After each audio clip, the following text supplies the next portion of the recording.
بسم الله الرحمن الرحیم. په نننۍ ویډیو کې به تاسو ته ښیم چې درې داسې طریقې به تاسو ته ښیم په کوم باندې چې تاسو خپل کمپیوټر لیپټاپ کې سکرین شاټ اخیستی شئ. نو راځئ شروع کوم.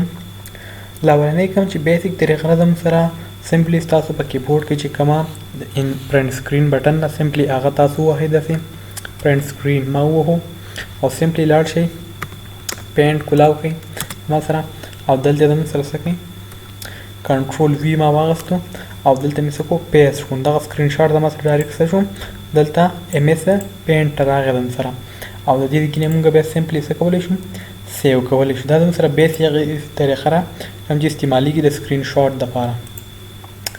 دویمنۍ کومه طریقه چې ده هغه زموږ سره د سافټویر په ذریعه دا سافټویر په هغه موسټلی په هر وینډوز کې زموږ سره وي. دا سمپلی وینډوز بټن کلیک کوم او دلته ولیکم سنیپینګ ټول کولاو کوم او د دې کې دا انټر کوم او دلته یو باکس کولاو شي. د دې کې زه نیو والم او دا لږ ډاون درسې راولم او د دې کې مطلب تاسو کوم ځای کې چې سکرین شاټ اخیستل غواړئ هغه داسې ډریګ او ډراپ کړئ. هغه ځای کې نه تاسو څه کېږي سکرین شاټ واخیستلی شي او د دې کې نه تاسو څه چینجز کول غواړئ څه پکې ډرا کول غواړئ یا مطلب څه پکې ډرا کول غواړئ یا اریز کول غواړئ بیا په دې ټول باندې کولی شئ. یا د سیو کول غواړم د دې کې نه مطلب موږ سیو کولی شو. یا که تاسو نیو اخیستل غواړئ دا هم نیو په کار بیا نیو باندې واخلئ نو بیا تاسو د دې نه نیو اخیستی شئ زموږ سره. دا به دویمه طریقه. بله ایزي طریقه چې زموږ سره کم ده که تاسو چېرته سکرین شاټ اخیستل غواړئ نو تاسو سمپلی وینډو شفټ او ایس بټن ووهئ نو دا به څه کېږي دا به داسې یو سکرین راولي. په دې ځای کې تاسو بیا څه کولی شئ سمپلی سکرین شاټ زموږ سره څه کېږي اخیستی شي. اوس آی ډونټ نو چې دا په پریویس وینډوز ورژنز کې دا آپشن شته دی او که نشته خو په وینډوز 11 کې دا آپشن شارټ کټ کی موږ راکوي چې په کوم باندې موږ سکرین شاټ اخیستی شو.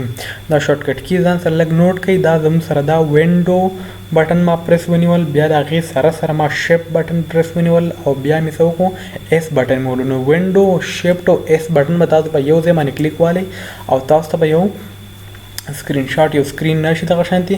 په دې ځای کې تاسو مطلب د ماوس باندې ډریګ او ډراپ کولی شئ د کوم ځای نه چې تاسو هم سکرین شاټ اخیستل غواړئ د هغه ځای نه تاسو ایزي سکرین شاټ څه کولی شئ اخیستی شئ او دا به اټومیټکلی ستاسو کمپیوټرز کې څه کېږي زموږ سره دلته سیو کېږي زموږ سره صحیح شو نه او بیا د هغه ځای نه تاسو اکسس کولی شئ زموږ سره صحیح شو.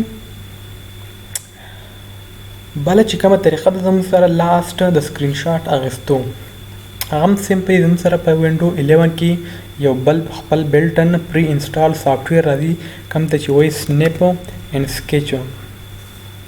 سنیپ اینډ سکیچ زموږ سره یو سافټویر دی سنیپ اینډ سکیچ دا هم یو سافټویر دی زموږ سره چې دا باندې موږ څه کولی شو سکرین شاټ اخیستی شو. سمپلی دلته راشم دا مې کولاو سافټویر او دلته راشم په نیو باندې کلیک والم او دغه شانتي د دې نه موږ داسې سکرین شاټ د خپل سکرین نه اخیستی شو او دلته به تاسو څه موډیفیکیشن څه چینجز کول غواړئ د دې کې به تاسو کولی شئ. که څه هایلایټ کول غواړئ یا مطلب څه ډرایینګ به کول غواړئ د دې کې به تاسو څه کولی شئ چینجز کولی شئ او د دې کې موږ سمپلی څه کولی شو سیو کولی شو. ځینې تاسو لوکیشن ورکوئ په چېرته تاسو سیو کول غواړئ ډیسکټاپ باندې او دغه شانتې تاسو څه کولی شئ ځان سره سیو کولی شئ.